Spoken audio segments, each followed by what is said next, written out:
Uh, so I want to start by saying, doing introductions, and I'll go ahead and start. My name's my name's Tiffany Haynes, and I'm the director of home buyer and community engagement, and I'll be leading the presentation tonight. But I am also a resource that you can reach out to as you go through your application progress or for any inquiries about our program. And then I'm going to pass it over to either Flora or Elizabeth.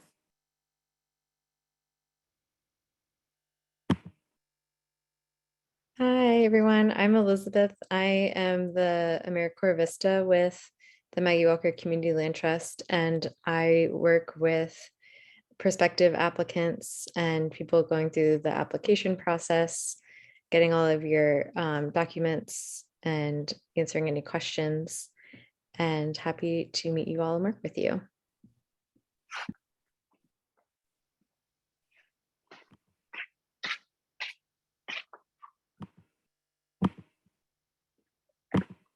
Sorry, I am Flora Valdez-Pena. I am the communications manager for Maggie Walker CLT, and I handle all of our digital events, our events, our social media, our websites, our email lists, all of that kind of stuff. So I'm here for technical support for Zoom and other things. So nice to see you all.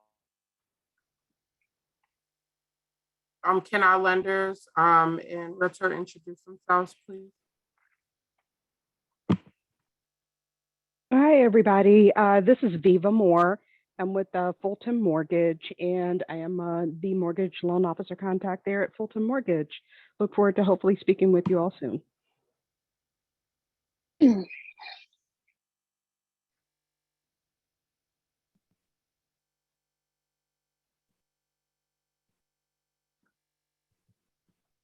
Is anyone else here? Is Jen here?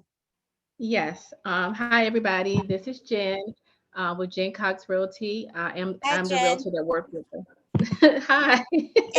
I am the realtor that work with the MWCLT program. I assist other realtors and buyers going through the MWCLT home buying process.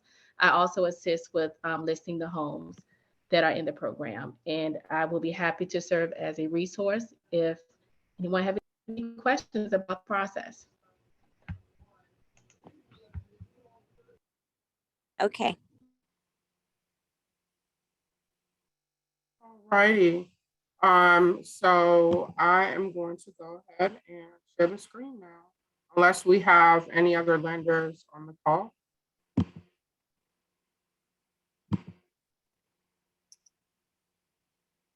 Do we have anyone?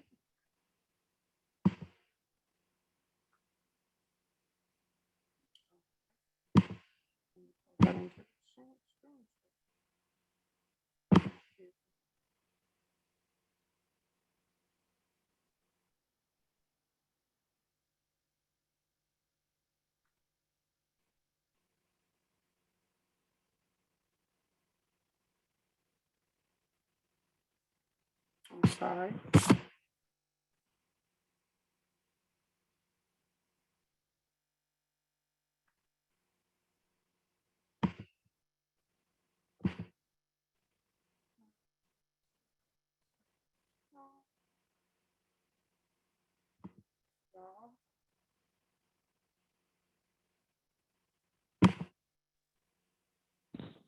Can y'all see my screen?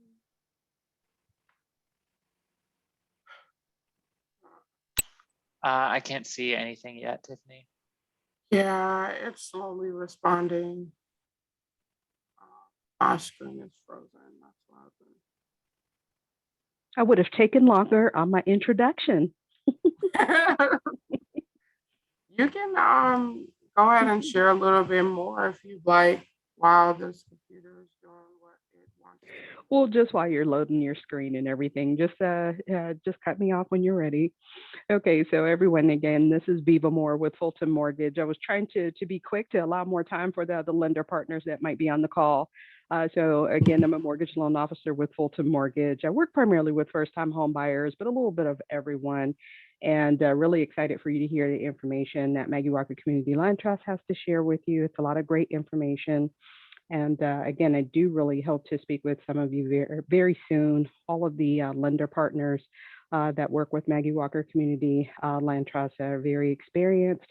So regardless of which lender you choose, I'm sure you're gonna get great information, and make sure that you ask about grant fund opportunities with each individual lender as well. Okay, so still working on your screen, Tiffany? Okay.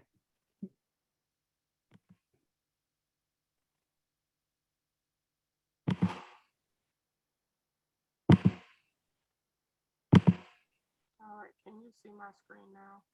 Would you like me to share a little bit more while we're waiting? Can you all see my screen now? Tiffany, I can't see. Okay, I can see your There you go. PowerPoint. It's not Okay. it's not Okay. presenting, but I can see your PowerPoint screen. Okay, thank you. Yeah.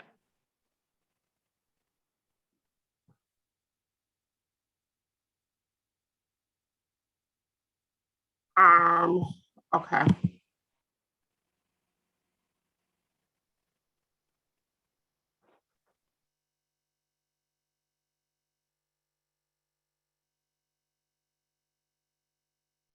Can you see my screen, or is it black? It's black for me. I can see it.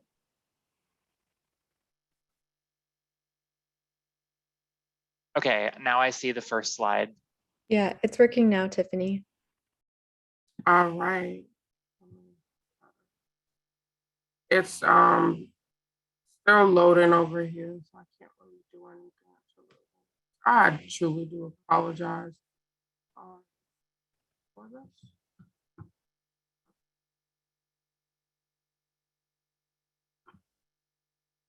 All righty.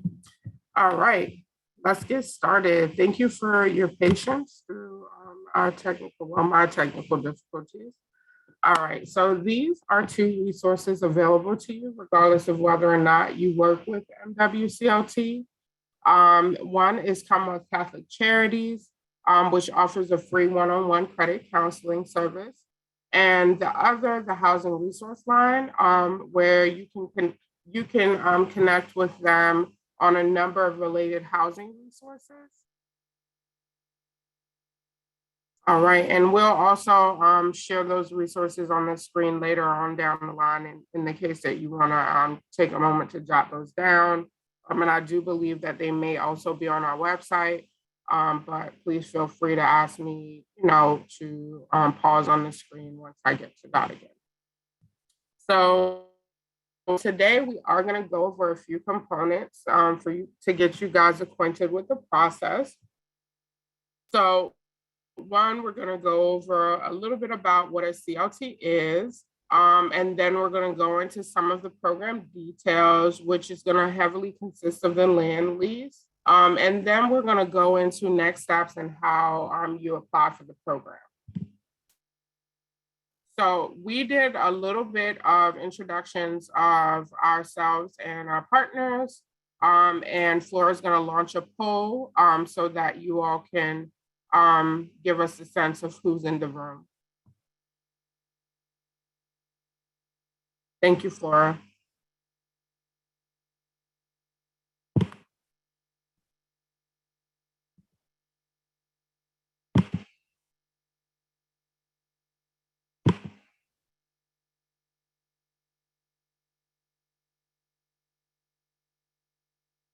Flora's gonna let me know when you all are finished responding to the poll.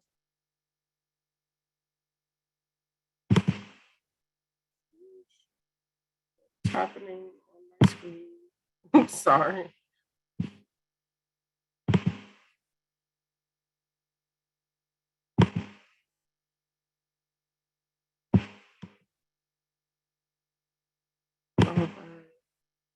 So Flora, did we get those responses? Yeah, a few people have responded. like four people have responded. So if you want to just, yeah, if we want to wait a little, or if you want to just have people introduce themselves other ways, that's fine. We can,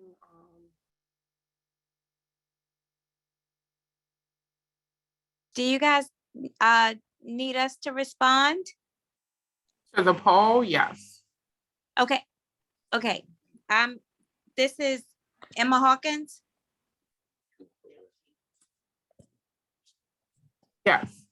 You could just respond to the poll. Okay, you said respond to the poll. Yes, it should be up on your screen. If you don't see it, that's okay. It's not required. Okay, Thank okay. you for that, I think Flora. it's gone. I think it's gone Okay. because I see introductions. Who is here? Yeah, it's gone. All righty. So we can go on and I'm going to share the results. So right now we have about 80% of you all who are interested in purchasing homes. And then a few of you all are involved in affordable housing. Thank you. That's a nice split. I know she talked about the survey though. Jen.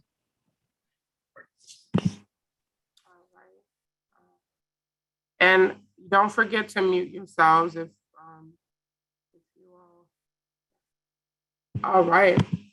So now we're going to go a little bit into a few questions so that we can just kind of gauge the sense of, how your relationship with the homeownership journey. First question is, what excites you about homeownership? You can answer out loud or you can drop it in the chat.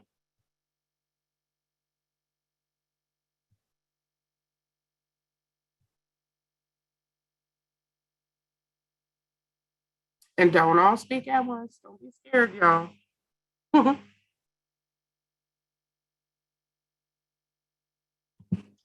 Okay, so my mom said owning a home, just being able to be in her own place. This is Emma Hawkins. It's the freedom of having her own place. Understood. And if Flora or Elizabeth can read out what's in the chat.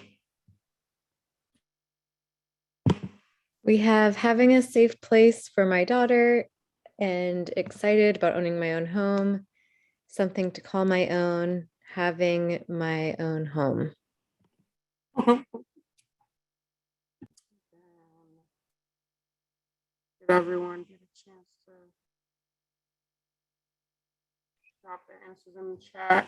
Okay. Yes, that sounds great. So the next question is,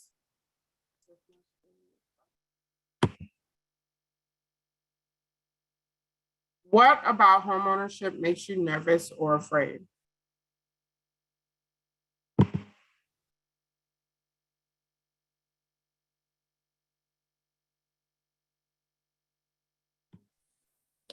Tiffany, it's Natasha. I think it's the unknown repairs and the unknown expenses that comes along with that.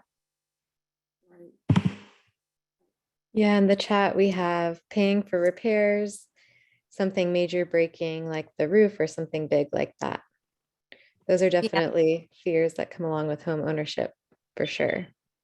My mom agrees. Emma agrees. Cool. Thank you for sharing, everyone.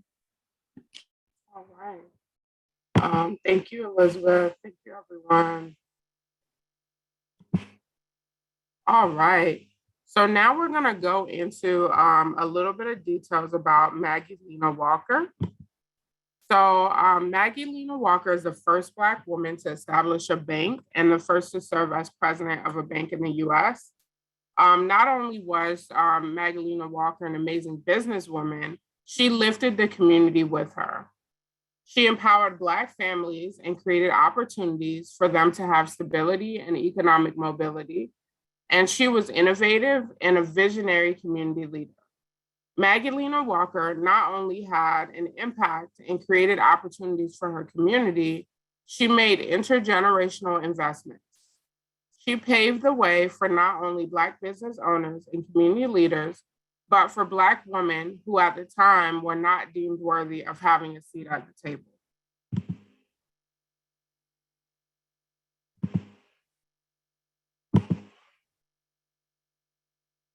All right. So most of you all may know about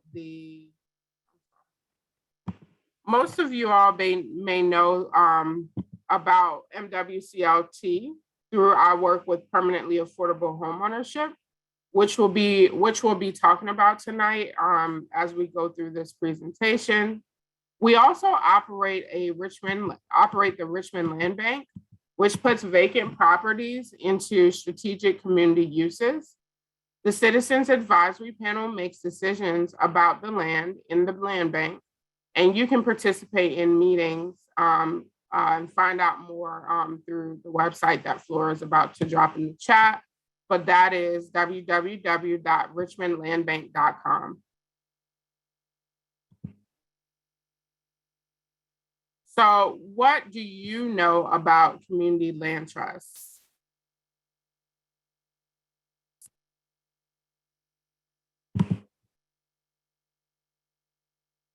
All right.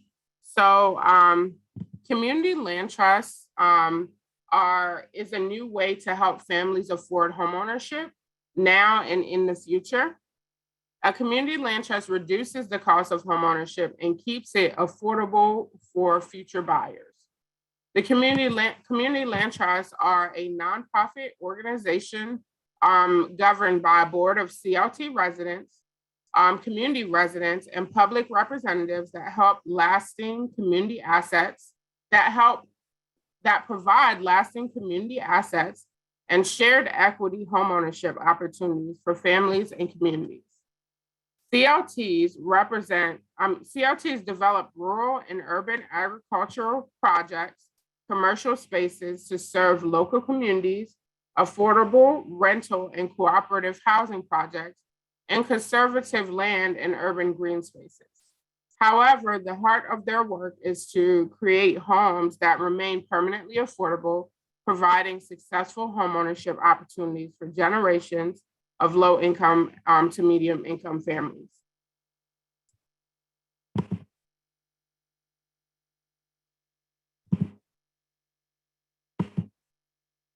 Now, the first CLT was developed or derived out of the CLT, out of the Civil Rights Movement in Albany, Georgia. Here you see a map of the community land trusts across the country, where there are over 350 of them. The first CLT was, like I mentioned before, in Albany, Georgia. And like I mentioned, evolved out of civil rights movement because Black citizens who were sharecroppers were getting kicked out of their homes if their white landlords found out that they had registered to vote. So Black activists bought a large farm, and the intention was to farm the land together while everyone owned their own homes and that shared land.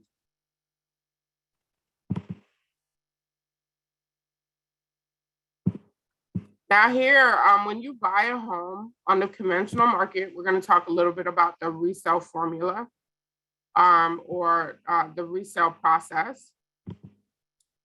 So when you buy a home on the conventional market, you are purchasing the house and implicitly the land, and the land beneath it with, I'm so sorry. So the land beneath it remains in the trust, and you lease the land and use it the same way as anyone else would.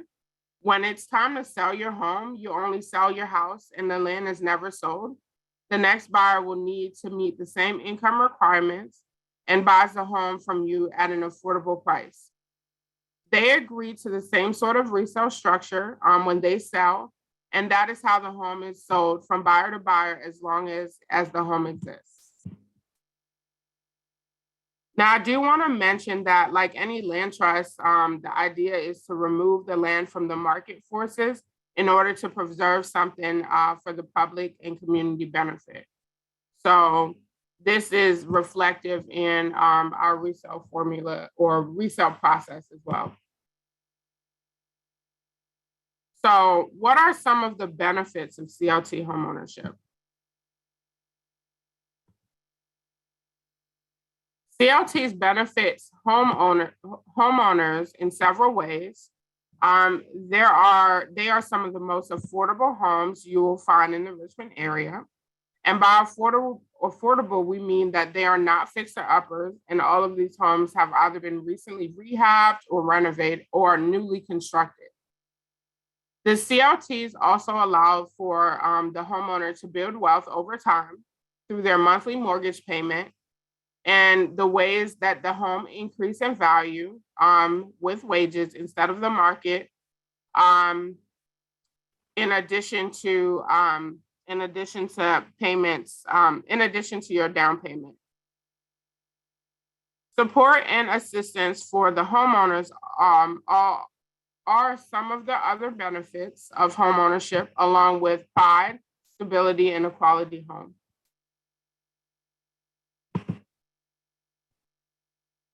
So the CLTs also benefit the community by improving the availability of quality, affordable homes. Most of our homes have been built on formerly vacant lots or are older homes that have been rehabbed, as I mentioned earlier. But the main advantage for the community is that no matter how expensive a neighborhood gets, there will always be homes that are affordable to people making low to moderate incomes, and will help keep neighborhoods diverse and vibrant.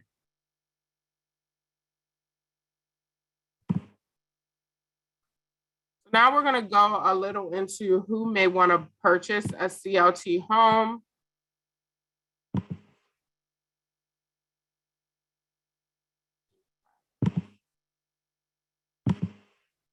All right. So these are our limits that are on the screen. But I do want to go a little bit over some of the qualifications for our program. One, you do have to be income qualified. So as you can see on the screen, these are our income limits. And we service the 80% and the 150% area media income. The next is you do have to agree to the terms of the ground lease. And then you have to be qualified with a lender who would lend for a CLT home. So we do have a list of lenders on our website. We have 5 lenders currently who will lend for a CLT home, not just our program, but CLT programs. And then lastly, you cannot own a home at the time of closing throughout our process. For our program. All right. So these are income limits, and it's based on the number of people who will be living in your new home when you purchase it. There are 2 income limits based on funding and varies from house to house. You cannot make more than this to be eligible to purchase a home. You will see that this is based on AMI, which means area media income, which I have mentioned earlier. And these numbers are determined by HUD each year. And for example, if you have a household of 2 people and the household you want to purchase has 80% AMI income limits, you cannot make more than $57,600 in order to qualify for that home with that 80% area media income limits. And as you can see the other numbers, so you can kind of scale it to your household size and other factors to calculate your income. So this is a simple map of where MWCLT currently has homes. So we have a large amount of our homes in the Randolph neighborhood, Chesterfield, Churchill, Highland Springs, and in the north side. And I guess I want to open it up for Jen to share a little bit about, these homes in these areas, if she's available. Okay, thank you, Tiffany. So right now in our Churchill area, we have an upcoming listing at on Venable Street that will be listed for $190,000. Highland Springs, we have one under contract, 355 Crawford Street, that was listed for $149,500. And right now in Chesterfield, we have an upcoming listing, 3001 Rushton Road, and that is going for $175,000. We do So right have now, I'm sorry, go ahead, Elizabeth. Oh, I just wanted to answer a question in the chat, so you can go ahead, Jen.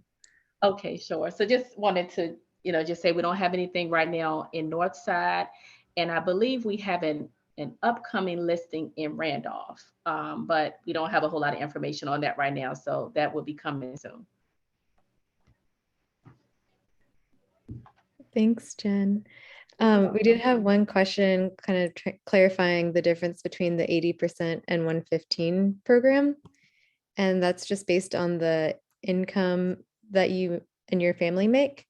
But also it can depend, the different programs can determine, like what you're determined in can, it varies what area you are eligible to look for a house in.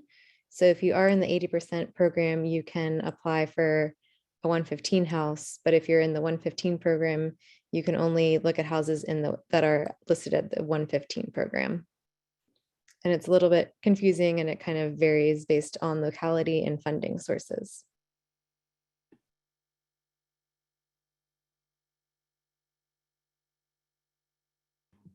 Thank you, E. Thank you so much for answering that question. And thank you, Jen, for sharing more about the homes in these areas. And we do also have, I don't know if Jen mentioned this, but we do have some homes that are in process in Ettrick Landing that are working to develop an Ettrick Landing. And then I know one of our partner organizations, Girls for a Change, is also working to develop some homes, 10 homes, I believe, for their program. So those are some other things that are in process that you'll hear more about later. And also, in addition to the homes that are in our pipeline, I do want to put in a plug that, as we get homeowners who come to a place that they want to sell, that also creates opportunity for people on our list while in the applicant pool to purchase a home that becomes available. All right. So now I'm going to go into a little bit about how our program works. Oh, Tiffany, we do have a few questions. Is this a good time to ask? Yeah, we can do that. Jacqueline has a hand up, and then we have one question in the chat. Do you want to go ahead, Jacqueline? Oh, you're on mute. On mute because I talk a lot. My question is, how busy is the pool? Like, how long are you in the pool for? The applicant pool? Yeah, so we'll definitely get into that in a little bit. But I'll just answer quickly. It really depends on how busy the construction is going and on timing for when houses become available. But we'll definitely get into that in more detail soon. And then Karen asked, if you buy a house in 80% and then your pay increases over time, can you later buy a house in the 115 program?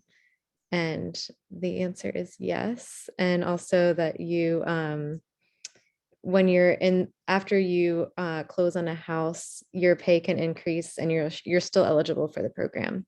So we'll go into Yeah, that in a little we bit. don't monitor you after you close on your home, like as far as your pay goes. I mean, we don't really monitor you before. You just have to provide verification of your documents that you meet qualifications. But after you close, we hope that you succeed and thrive in your career journey and your financial and economic endeavors.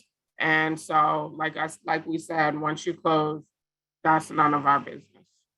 Now, once you do go to repurchase, then you will have to provide documentation verifying that you still qualify for a 115 home if your income does increase beyond that 80%.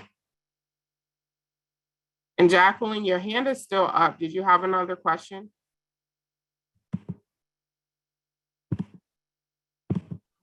No, ma'am, I don't know how to stop my hand from being up. Sorry. No worries. Okay, I think that's all the questions for now, Tiffany. All right, thank you so much, Elizabeth. Elizabeth keeps me on my toes. All right. So now we're gonna go into our land lease. Like I mentioned earlier, most of our program is shaped by the ground lease. So we're gonna go over some of the basics of that. All right. So the ground lease is a 99-year lease that's intended to go beyond your life and some of that of your children. It's fully inheritable, and it's your home can be passed down from anyone via state law or will. This is a great opportunity for me to share that that MWCLT does provide wills, offer wills for our homeowners who purchase a home through our program. All right. Now there is a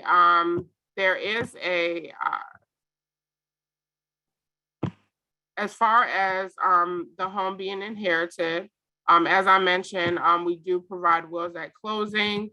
Now, if your heirs choose to live in the home as their full-time residency, they will either continue on the current ground lease or may have the option of starting a new ground lease.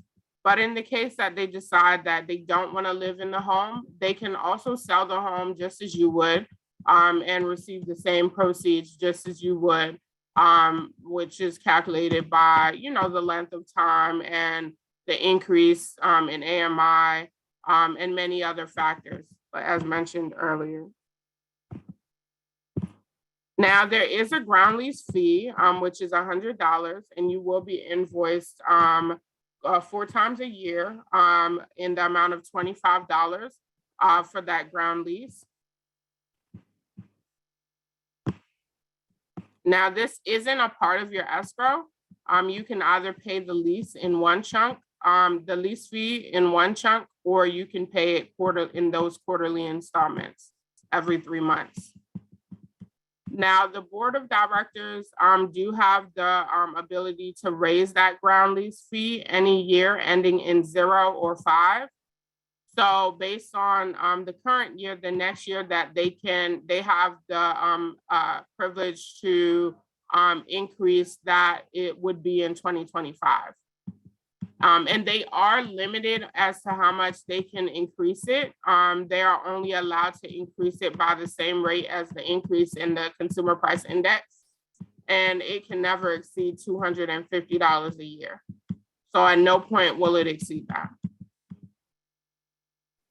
Now, this is a great time for me to put in a little plug for the board of directors. Let me go back. So as far as the board of directors go, the MWCLT is ran by a board, like I've mentioned earlier. The board of directors is composed of 1/3 homeowners, 1/3 public members, and 1/3 community members. So if you are considering an MWCLT homeownership, then I do hope that you'll consider joining the board, or at least serving on one of the committees that advises the board in their decision-making as you reside in the home. So right now, I don't believe there's any current board openings, but there are still opportunities for you to serve on one of the committees that advises the board. We just recently elected, I believe, 2 people to join our board. So what makes our program unique? All right. So one is it must be your primary source of residency. For example, let's say you met someone and you decided to move in with them. You would need to sell your MWCLT home so that it's an opportunity for other families to own their home. You can't turn it into an investment property and rent it out just because, the goal of our program is to create that affordable homeownership opportunity for families who otherwise wouldn't be able to access that. There are exceptions to the rule of which is made on a case-by-case basis. So some example of that would be like military deployment, or if you have a family situation that requires you to be out of your home for extended periods of time. So an example of that could look like you had an ill parent or something like that, where you had to become their caregiver and move in with them for a period of time. That would be an instance of where that may be approved by the board. The next thing is around renovations, which you do have to get approved by the board. And one thoughtful consideration is if you have to get an approval by the locality or city, like a permit in that sense, then those would be things for you to come to the board to ask about, simply because we do want to ensure, safety and quality work, as well as affordability and future use of future home buyers. For example, this isn't an apartment, this is your home. So you paint your walls, change the hardware, the light fixtures, hang TVs, install shelving, put a fence up, put a shed on skids, do what you do to your home. It's your home. It's generally just things that require permission, a permit from your local jurisdiction. So those things, examples of those kind of things would be like taking down a wall or putting on a deck. There are, like I mentioned, a couple of reasons. Is just making sure that anything done to the home is done well and will be safe for future homeowners. And then also making sure that the renovations are going to serve future homeowners. So an example of something that we discourage would be like, you like to bowl. So you get the bright idea, hey, I want to put a bowling alley in my home. That is not something that will serve the use of a future home buyer. So that would generally be something that we may ask that you get approval for. And it's not really often that the board says no for something, but again, it is just general practice to request that, to request anything that requires a permit through the board, so that you're not violating the ground lease. The next thing is you will be able to build equity, just as if you purchase a home on the market, you have that opportunity, you still have that through our program. But the way that you build that through our program is one, through your down payment, your monthly mortgage payment, secondly, and then your home's increase in value.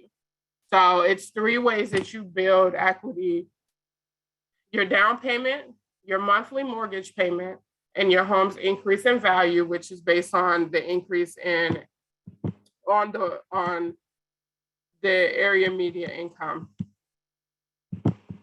All right.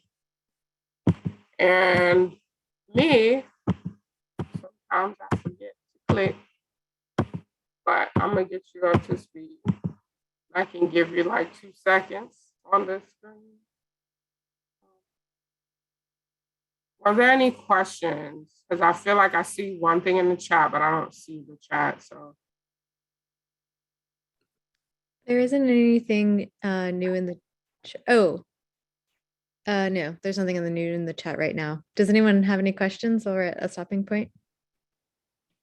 No, we feel pretty good about what was discussed. This is Emma Hawkins and her daughter. Oh, great. Thank you. We can go ahead, Tiffany. There we go. Oh, well, that's the question section. So, this is actually a home in the Highland Springs area. It's a 3-bedroom home, 2 bath, and was built by Project Home. Then I'm gonna put in a plug for Jen to give any other details that she feels like is important for you all to know. Oh, thanks, Tiffany. So this home has 3 bedrooms, 2 baths, and it sold for $155,000. As Tiffany mentioned, it's located in Highland Springs. Project Home. And the link for more information about that home is in the chat, by the way, if you want to check it out. Thanks, Thank Flora. you, Flora. Flora is our chat plug. Like Flora will have any link ready for y'all ASAP. Yes. Yes. Thank you, Jen. All right, so how does CLT homeownership compare to renting? Y'all ready to find out? Yes, we are. I love your enthusiasm, Emma. Yes, ma'am. Yes, ma'am. So our program is an alternative to renting, and this is an opportunity to lock in housing payments for a home. So as you already know, when you rent your home, you don't keep any of your rent payments. And when you move to another home, all right. So this is a simple chart of your monthly rent payments multiplied by 12 months, multiplied by the number of years you are in your home. For the purpose of this example, we are going to look at paying $825 a month. We're going to look at paying $825 a month. After 5 years, you have spent $49,500. And give me one moment.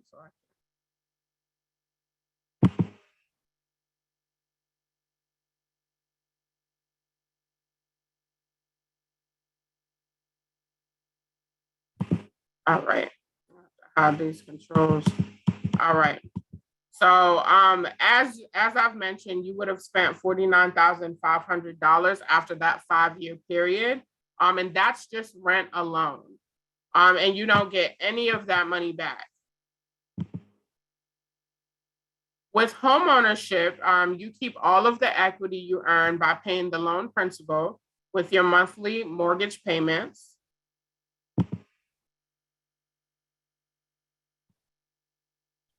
Now here, this is actually an amortization schedule. And if you like numbers, you can Google amortization calculator and put in your interest rate, the amount of your loan, and the number of years. And you can see how this plays out with different scenarios. So for the purpose of this example, we're going to look at the home purchased on January 1 of 2019. This person purchased the home for $145,000, and they put down a 3% down payment. And we chose this example because your monthly payment would be about the same, $825 a month in rent. Now, notice that after the first year, The total you pay to the bank for your loan doesn't change. You pay the same amount every year. And what does change is what goes into principal and what goes into interest. So as you pay your principal, which is the amount you borrowed from the bank, things start to shift so that more money starts to go into principal and less into interest. Can any of our lenders on the line answer what happens? Tell us what happens when a person puts one extra payment a year towards their principal. This is Viva again. So adding one additional principal payment per year will pay the loan off quicker and save interest charges over the lifetime of the mortgage. Can you share about how much time you're knocking off of your loan? For a 30-year mortgage, it's between 6 to 7 years. And as you can see, that's a good period of time. That's a good period of time.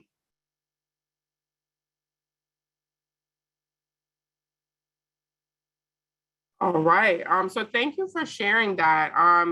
I'd also like to mention that it would also start shifting the balance between what's going into interest and what's going into principal a lot sooner.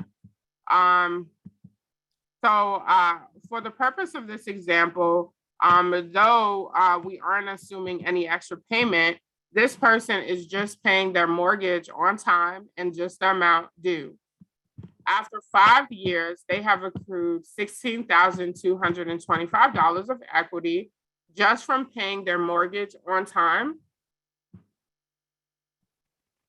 And if the buyer were to sell at this point, they would have that $16,255 of equity that they would have paid into the house instead of paying rent plus the increase in the value of the house based on the increase in AMI over the 5 years. So they would, like I mentioned, they would earn that $16,255 of equity that they paid into the house, in addition to increase in the value of the house based on the AMI. And there's one other component that we're going to mention a little later down the line. So for those who like numbers as much as, for those of you who don't really like numbers as much and you're more of visual learners, this is a graphic representation of how your mortgage works. So this big blue box represents what you are paying to the bank each year for your loan. It's the same concept for your monthly mortgage payment, just a smaller number. In year 2, most of your money goes into interest, with about 1/4 going towards your principal. And this is another representation. So in year 15, you are paying the same amount over the course of the year. But now about half is going into your principal and half into your interest, about half. Now, by year 25, assuming that you didn't add an additional mortgage payment, most of your money is going to be going towards your principal. And these concepts hold true for most mortgages, not just mortgages for CLT homes. So this is that representation.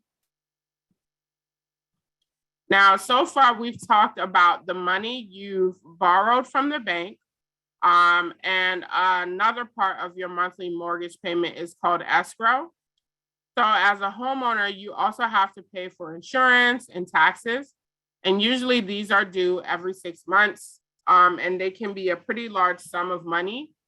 The bank wants to make sure that you pay both your taxes and your insurance, because if you don't, you can lose your house.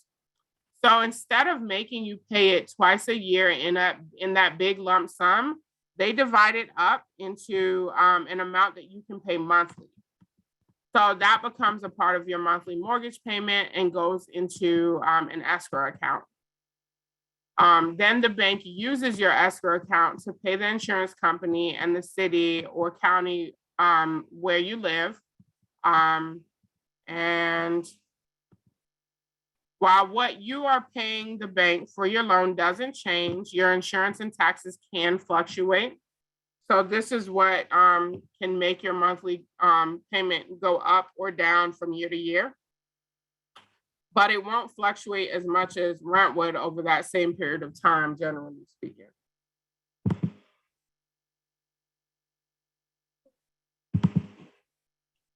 So before we hop into questions, I did want to put in a plug for the home and then put in a plug for Jen. So this was the first MWCLT home in Churchill. This was the first home that we built. It has 3 bedrooms, 2.5 baths, and a double veranda on the back. Jen, would you like to shed light? Yes, so thank you for a great description of this lovely home in Churchill. And it sold for $227,500. And not sure if you're familiar with the price point in the Churchill area. So that was a great price. Right now, homes are currently selling anywhere between $400,000 and $500,000. Do we have any questions? Is there any questions?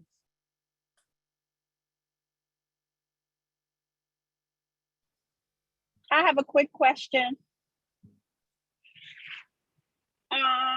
This is Jacqueline Patterson. It says that it's recording. Will I be able to watch this again? Yeah, we will upload this to our YouTube channel, and anyone who was in the meeting will get a recording sent to them. That's awesome. Thank you so much.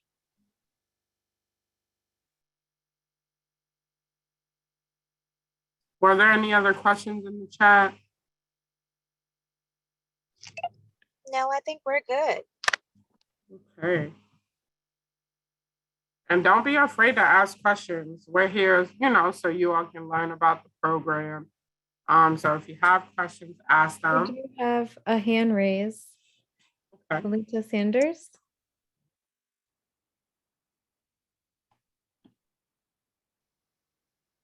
Hi, Felinda. Hello, how you doing? I'm well, yourself? All right. I just have a quick question as far as if I applied last year around this time, but the lease to own wasn't an option for us because of income.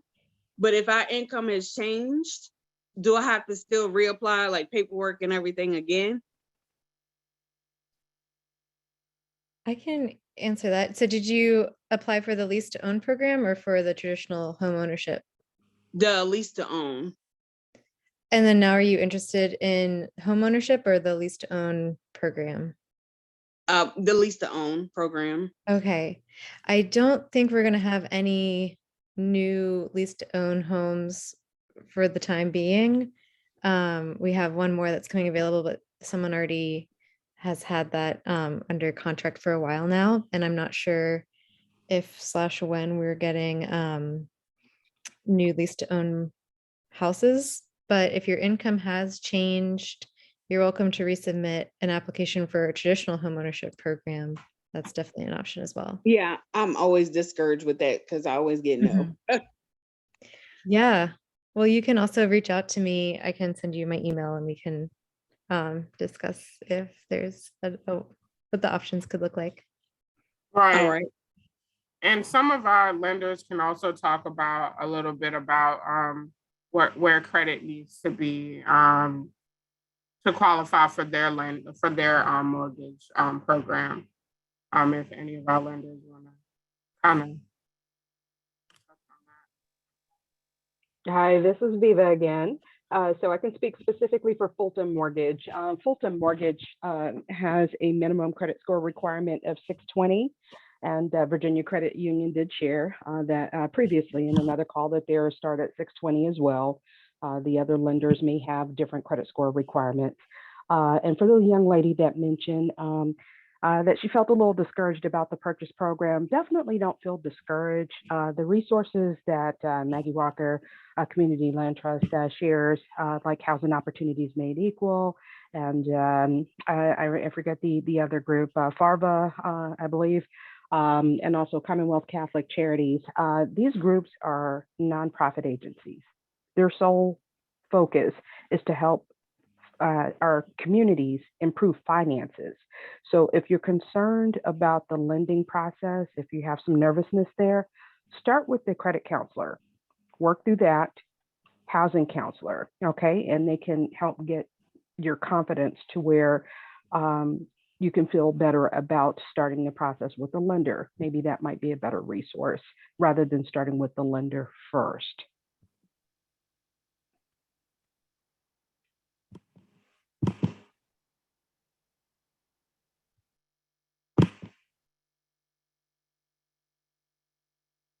Do we have any other questions? I have one question for Viva. Yes. Yes, would it make sense if you know your score is around like the low 600, 610, would you recommend still consulting with you first or going through the credit counselor knowing you have a few things to work on? Okay, that's a great question. So it really is going to depend on the individual. So generally, when I hear a score is in the 600 to 610 range, that could mean a number of different things. Typically, for the individual that might have, for example, high credit card balances, actually paying down the credit card balances without closing out the accounts is a great way to quickly improve a credit score. But if there are more complicated items out there, for example, maybe old collection accounts, charge-off accounts, something to that nature, or prior bankruptcy, just trying to give some examples that might show on a credit report, then that's where it's going to be a better resource to start with a credit counselor versus starting with the lender. But anyone who would call me, if I'm looking at a credit report, I can try to give different tips and tricks based on my experience. I've been in the lending industry now for 20 plus years. So I've seen a lot of credit reports and I tend to know what works and what doesn't. So I can give you pointers on that, but a credit counselor always is going to be a great resource to start with. Okay, great. Thank you. You're welcome. Thank you so much for answering that question. Were there any other questions? Hi, this is Jacqueline again. I do have a question. So my daughter's gonna go off to college soon. Does that change? And I'm sure she wants to go stay on campus. Does that change my household size? It wouldn't necessarily. If that happens after you close, that ain't none of our business. But if it happens before you close, then Elizabeth can answer that question. So my understanding is if your dependent is a full-time student, then their income wouldn't influence, or if they have like a second job or anything like that, that wouldn't influence your income. And then in terms of household size, they have to be living in the house for more than 25% of the time, of 25% of the year for them to count as a household member. So if they're in college living in the dorms or outside of the house, then that typically would not count towards your household size. Oh, okay. Thank you for that, E. Thank you. No problem. Does anyone have any other questions?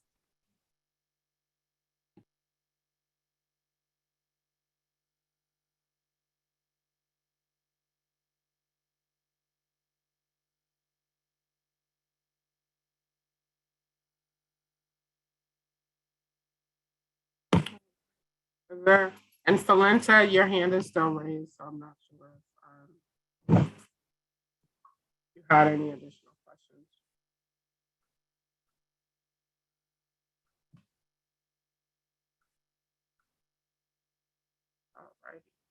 All right. Next slide, please. All right.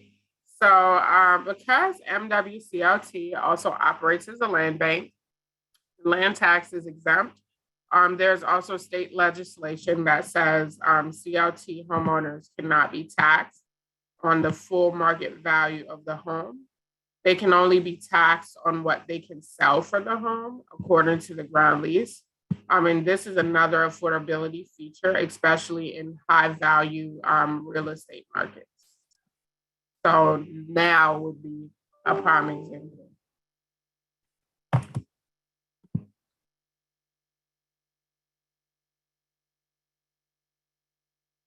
All right.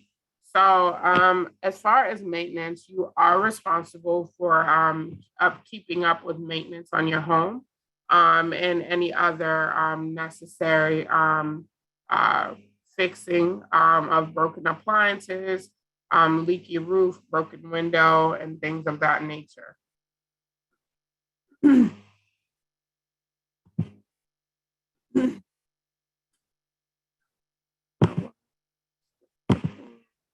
Taxes.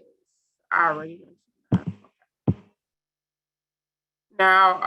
Now we're going to talk a little bit about what happens when you sell your CLT home, your MWCLT home. This is where you'll want to pay close attention as we are going to go through examples of the resale formula. So when you sell your home, you're entitled to get back your cash equity, and which is your down payment. The loan principal you pay off by making your monthly mortgage payment. Your home's increase in value based on the percentage increase in area median income while you own your home. Now, this is a real home that was sold in the Randolph neighborhood. This home was appraised for $215,000 and was sold for $145,000. So the home buyer borrowed less and had lower monthly payments. And the lower down payment than they would have had they purchased the home on the market.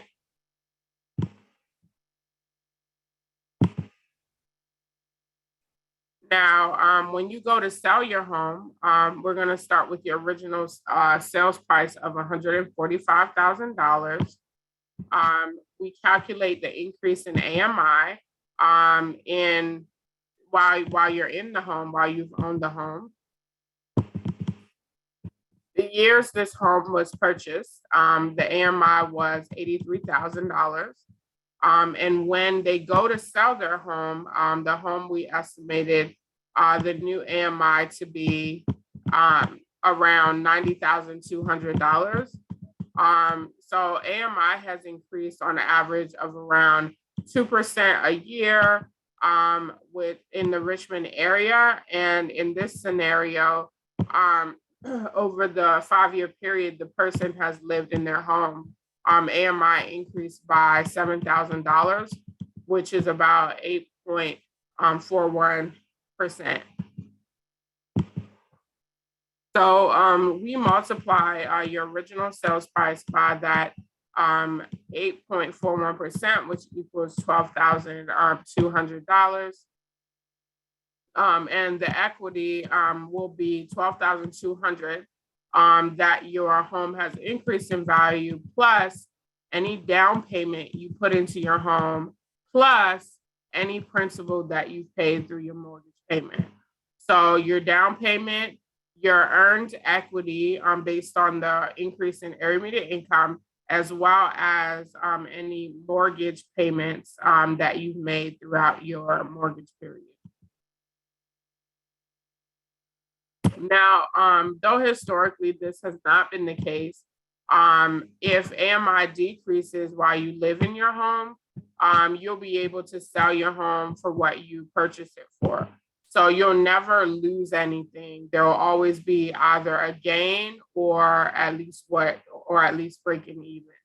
if that, for God, well, forbid anything ever happened and, you know, there hadn't been any increase.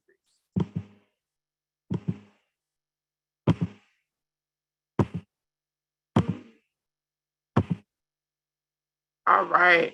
So as a reminder, this is an example of the amortization schedule that we went through earlier. So the homeowner has accrued $16,225 just by paying their monthly mortgage payment in this example. And in this example, after 5 years, they have $16,225 of earned equity, plus that $12,200 from the increase in the value of their home. And that gives a total of $28,425 just based on the earned equity of $16,225 and the increase in value.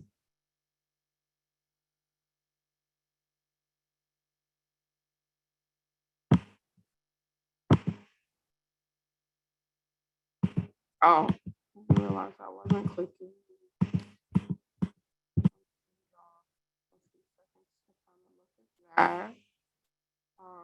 Did we have any questions?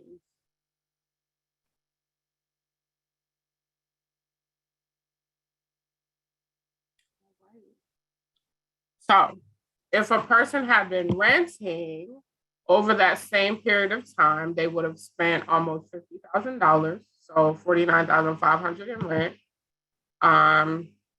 In addition to, instead of paying that amount, they would have accrued $28,425. Now, this is a visual representation of that, renting versus homeownership.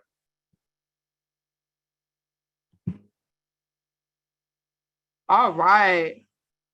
Now, the CLT model makes it possible to keep this home affordable for future families who may be in the same economic situation you're in right now. So again, we take that original sales price of that $145,000, add on that $12,200 from the increase in the value of the home, and the home will resell for about $157,200. Which is still pretty affordable, especially for that neighborhood. Jen, can you give a plug for what the cost of the homes in that neighborhood typically range? Okay, Tiffany, which neighborhood? I'm sorry. Are we Randolph, I believe. Randolph. Oh, for Randolph? We haven't sold one in Randolph in a while. So if you give me a moment, I could pull some quick comps. But of course, the market has changed prior to the pandemic. So when I listed back then, we were selling them for like $175,000. Some of them was as low as 135. So between like 135, 175. And I can have an answer for you in about 2 minutes. Real quick. Thank you so much. Okay. You're welcome.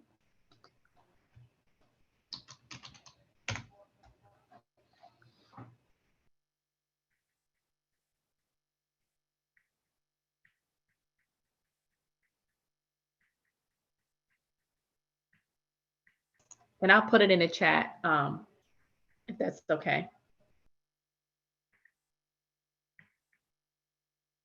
Yeah, that's fine.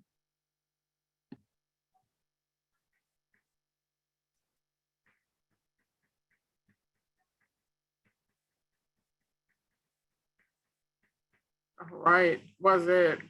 I can't see the chat. Was that?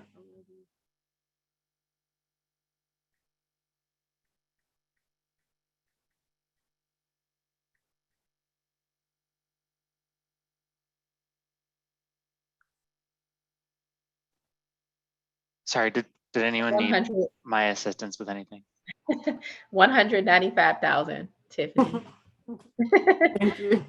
It's and okay. Thank you also for 4 states. She keeps us straight. Thank you. I just wanted to make sure. And I just want to make sure. You can ask me if you need anything. No, I'm sorry. I kind of asked Jen a question that I don't usually ask her, so I do apologize for putting you on the spot. I just know that Jen always finds answers and always helps in terms of those things. So I do apologize for that, Jen. No, you're And okay. thank you for being flexible today. You're welcome. And thank you, Flora, because I saw you hop in. As soon as all right. So now I'm gonna go into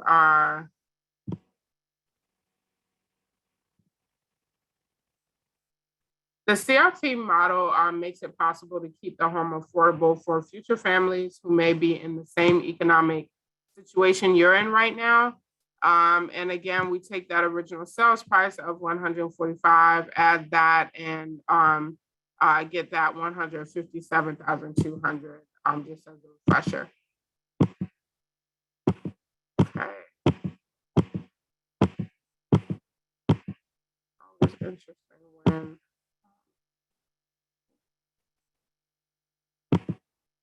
Okay, so this is a home in Chesterfield, and it was rehabbed and sold for, I believe, around $133,000. Jen, did you want to give any details of the home?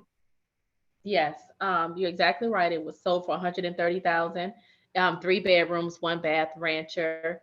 And this one, I believe, was 1,050 square feet. Thank you. And that link is in the chat again. Thanks, Flora. Does anyone have any questions? And remember, I can't see the chat, so.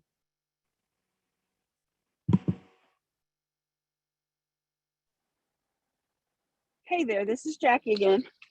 Hi, Jackie. So, hey, you guys. My daughter don't have no income. It's gonna be me. So I was listening to the answer, but I do understand she has to be in there 25% of the time prior to closing. And then after closing, y'all don't care. Okay, so Yeah, ahead, that's nod. Confused. Hold on. That's right. I answered that question. Yeah, that's right. Anything after closing is not our business. So you can make more money, have other people in your house, that's fine. Yeah. But before closing, certain income is calculated, and Elizabeth could touch bases with you on an individual basis if you wanted to confirm whether an income would be considered income. And Elizabeth is really good with working through those numbers, despite what she may feel, but she's really good at it. So.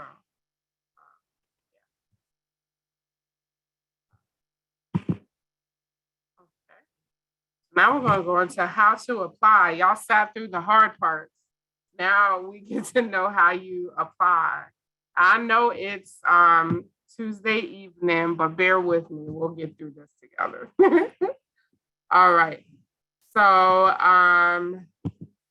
these are a list of our lenders who, lenders, not our lenders, but lenders who currently lend for our program model.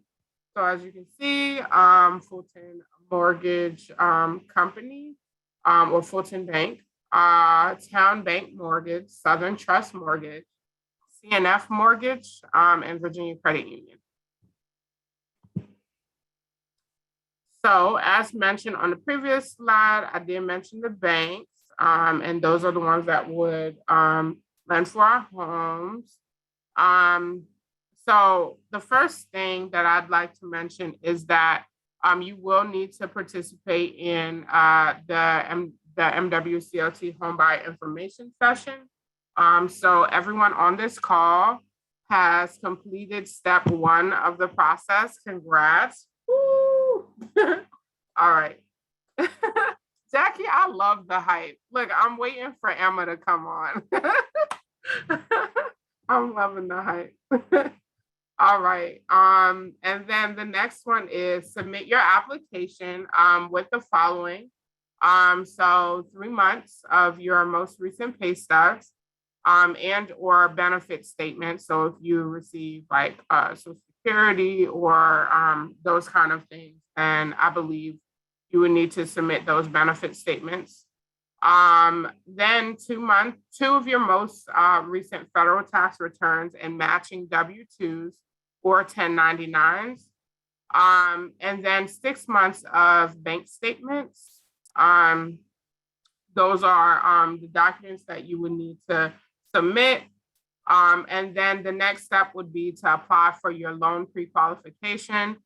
So as mentioned before, the banks listed on the previous page, Fulton, Southern Trust, Town Bank, and Virginia Credit Unions, and CNF Mortgage are banks that will lend for our program. So I would advise you to do your research to figure out which bank best serves your needs. And then they will work with you to get a pre-qualification. And then next, you would complete a Virginia Housing or Housing Opportunities Made Equally Home Buyer Education course online or in person. And I want to give Elizabeth space to kind of talk about that so that anyone who is in process right now who may have questions around the home buyer education course, Elizabeth can answer. Yeah, I do want to point out you can take a home ownership class also through HOME, the Housing Opportunities Made Equal, which is a nonprofit that they also help with grant. They have closing cost assistance and down payment assistant programs, and they're a great resource. And that's not listed here, but I can send you more information on their course. You take their course and if you're under the 80% AMI limit, you would be eligible for their funding and their program as well. And they have great resources. And then the Virginia Housing class also has great resources and does provide funding sources as well.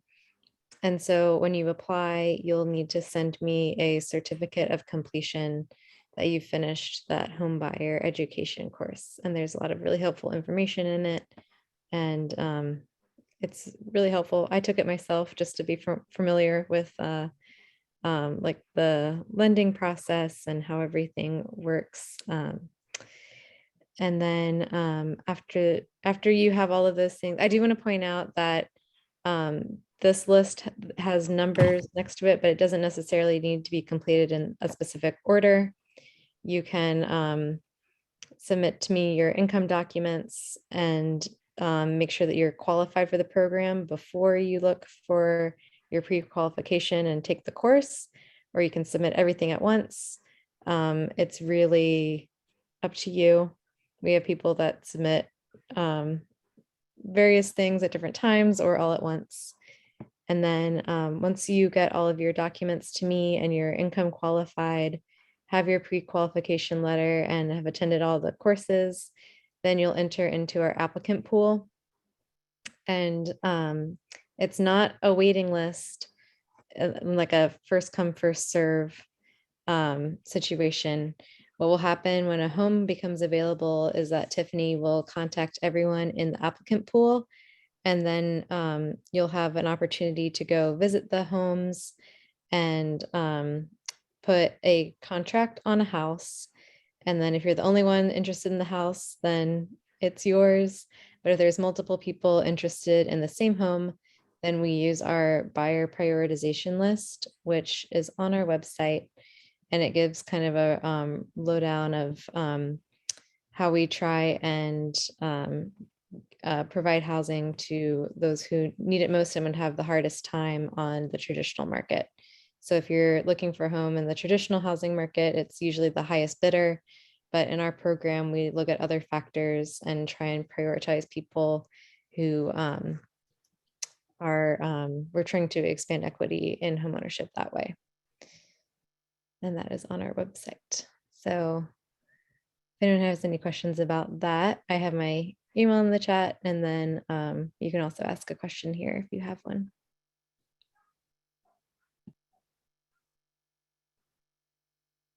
Thank you, Elizabeth. So did you want to go over some of those tips that you on the screen or that you'd recommend as they're going through the process? Sure. So like I said, Home, the Housing Opportunities Made Equal, Home of Virginia, they are that great resource that has the education course and then also offers closing cost assistance and down payment assistance. And their website is right there on the first link. I would recommend keeping a personal file of all your documents that you can submit to us and then also to the lenders, or if you send them to a financial counselor. But having all of your documents in one place is a really good way to stay organized. And then I'd recommend just making sure that you're eligible for our program first before you go through the process of getting the pre-qualification letter, because they will do a hard pull on your credit. And it's nothing that's going to be too serious. It'll probably be fine. And I know Viva left the chat, but I think it's usually not too serious to do a hard pull on your credit and on your the things that go into getting your pre-qualification. But it's good to make sure that you'd be eligible for our program first. And then keep in touch with me and Tiffany and others and Flora and other staff while you're going through this process. And we're here to answer any questions along the way. And don't wait, apply now. Thank you so much, Eve. All right, so you can pick up an application today, or you can find it on our website, Maggie Walker CLT.org/application, or you just type MWCLT.org/application. Either or works. And then you would want to go ahead and start collecting and sending in the documents. So the income documents, the home buyer education certificate, and loan pre-qualification letter. And then you submit the application through one of the methods, which would be either you can scan it and email it to applications@mwclt.org, or you can fax it to 804-915-6729. Or you can come by our office and drop it off or mail it.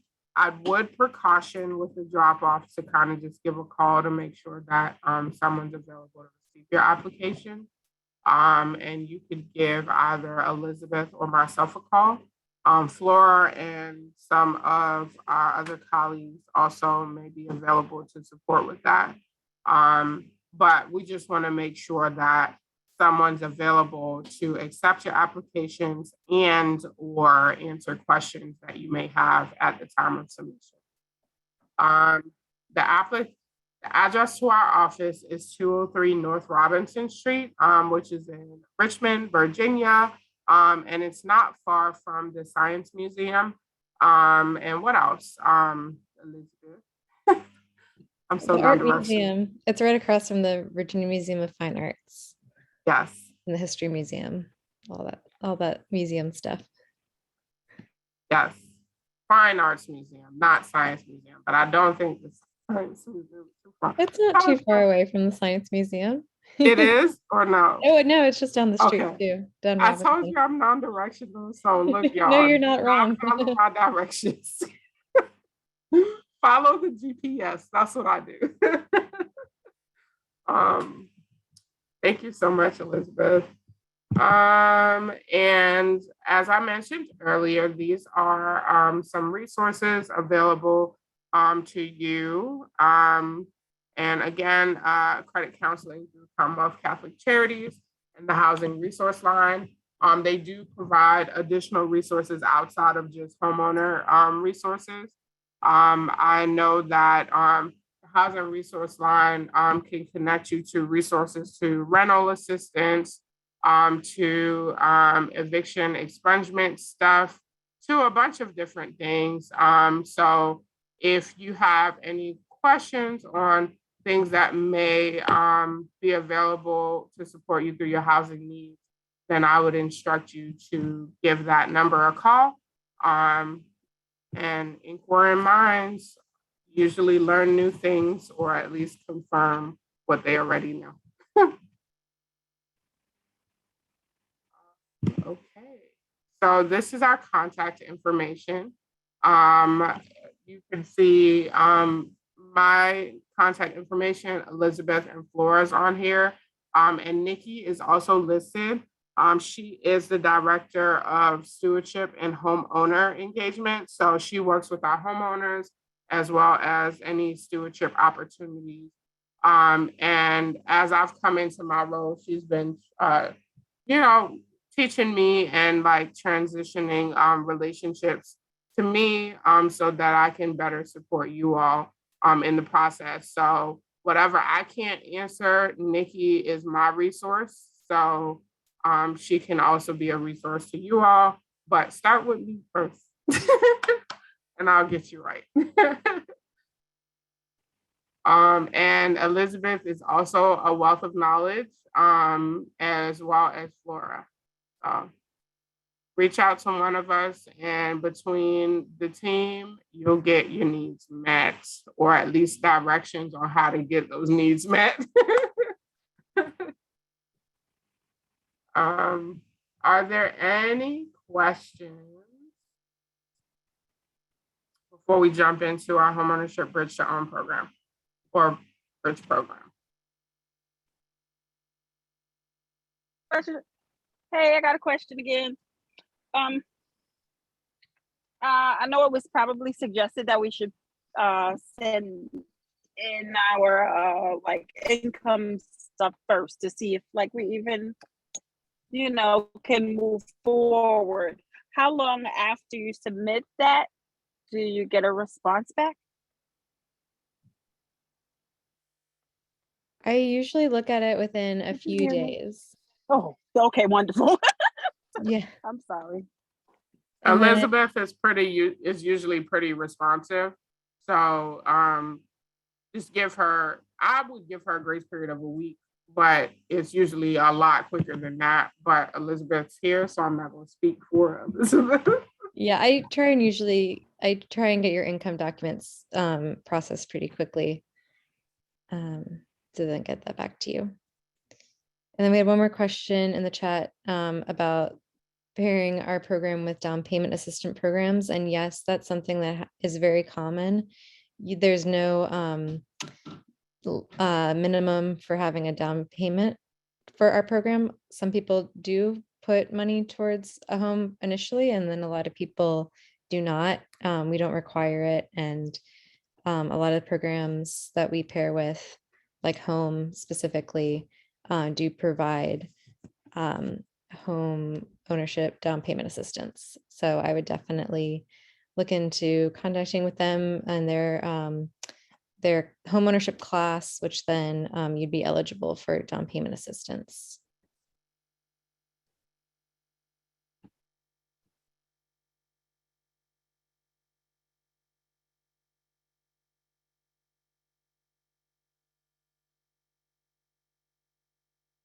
Thank you, E. Any other questions?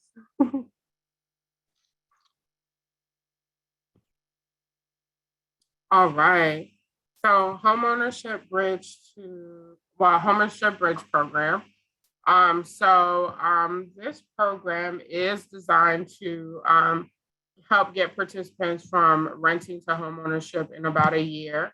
Renting is $958 a month. So about half of that, which is about $500 of rent, goes into escrow, to an escrow account for you when you purchase the home. We do have you work with a credit counselor at Commonwealth Catholic Charities, and the program is set to serve households around 50% area median income. So you do have to have a minimum credit score of around 600 and able to qualify for a convention and unable to qualify for a conventional loan. And then also a minimum household income of $38,320 to be able to qualify for this program. Again, the maximum household income below 50% AMI. And also we encourage people who are actively seeking homeownership opportunities to apply for our program and who want to live in the city of Richmond, specifically the Churchill area. The potential to be, and then also, as I mentioned, the potential to be mortgage ready in a year. Right now, it is a pilot program, but we are sharing it because we're hoping to be able to expand this program. But right now, we're not currently accepting applications for this program. But in the case that it is expanded, we wanted to be able to, raise awareness and kind of gauge interest of this model. So that's it. Flora, can you share the poll? Yeah, so this is a quiz, pop quiz. It's just to gauge how well we did telling you about all this stuff. So answer the questions to the best of your ability. It's not graded. It doesn't count for anything. It's just to know how well we did. And also to know if you want to submit an application. So please, it's 4 questions. It should only take less than a minute probably. So yeah. And if you are not seeing the poll, you can't answer it for some reason, don't worry about it. It's not required.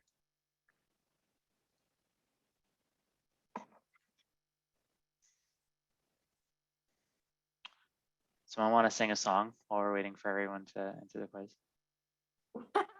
That's so funny.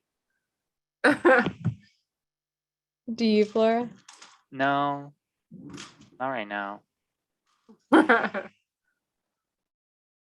I didn't take the quiz, so don't count on I won't. on me. I'll do it. Okay. The Jeopardy theme song. Of course. I love Jeopardy. Me too. Okay, I think yeah, I think that's it. All right, here we go. Okay, so got a few people going to submit applications. Very exciting. Question 2, true or false, MWCLT homes are fully inheritable. They can be passed down to your heirs regardless of income as long as they use the property as their primary residence. That's true, and everyone got that right. Great job. So you can pass your MWCLT home down to your heirs outlined in your will or by state law. So good job. Question 3, what equity will you get back when you sell your MWCLT home? Your down payment, the loan principal you've paid off through monthly mortgage payments, your home's increase of value, or all of the above? And the answer is all of the above. You get all this benefit, and none of it you will get from renting an apartment. And then finally, how do MWCLT homes increase in value? Based on the market rate appraisal, based on the increase in the Richmond area median income, or they do not increase in value? And the answer is based on the increase in the Richmond area median income. And it looks like most of you got that right. So good job. Yeah, we tie it to the area median income so that it's always affordable to the people who need it most. What's up, Tiffany? Never mind. I hid my taskbar earlier and the entire presentation, I was never able to recover it, which is why I was asking you all to read the chat, but I was trying to stop share, but I figured out how to recover it. So disregard my panic. Okay. So did you guys see my queen emblem? Yeah.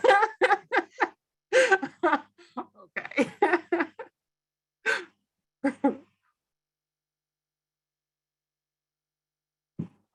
Thank you so much, Flora. Thank you guys for attending. Thanks for sticking with us, for the troopers on the call. And you have completed step 1. Yay. And I love your hair, Jacqueline. Like, I used to have my hair your color, your length. When I was smaller, of course, a little bit smaller. So I was rocking the do. So I love it. I love it.